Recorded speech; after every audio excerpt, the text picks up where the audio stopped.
à midi, M. Gueye a été enlevé de la cathédrale, et ça c'est Monseigneur Agré qui le dit. Et puis à 13h, on a annoncé sa mort. Si je peux aller un peu plus loin, M. Laurent Gbagbo m'a dit, en ce jour de 2004, que lui, Laurent Gbagbo, sait que où on a trouvé le corps de Robert Gueye, c'est pas là-bas on l'a tué. Et qu'il a besoin de savoir ce qui est arrivé à Robert Gueye pour que lui-même puisse se protéger. Il me l'a dit. Il me l'a dit et il m'a fait deux confidences. Vous êtes en train de révéler un secret, mais bien sûr, il me l'a dit à moi. Oui. À moi. Alors, nous l'avons rencontré, les enfants Gueye, en 2004.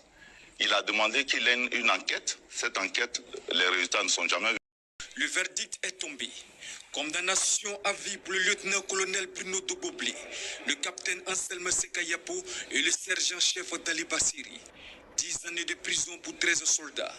Coupable des faits d'assassinat et de complicité d'assassinat du général Robert Gueye, son épouse Doudou Rose, du capitaine Fabien Koulibaly et des membres de sa garde rapprochée. Ils doivent payer à titre de dommages et intérêts la somme de 500 millions de francs CFA à la famille du général Robert Gueye, 100 millions de francs CFA à celle de Doudou Rose et 250 millions de francs CFA à la famille du capitaine Fabien Koulibaly. Par ailleurs, 13 autres prévenus ont été acquittés. Pour les familles des victimes, c'est un grand soulagement. Savoir que des officiers ont été condamnés, quelque part, ça fait mal.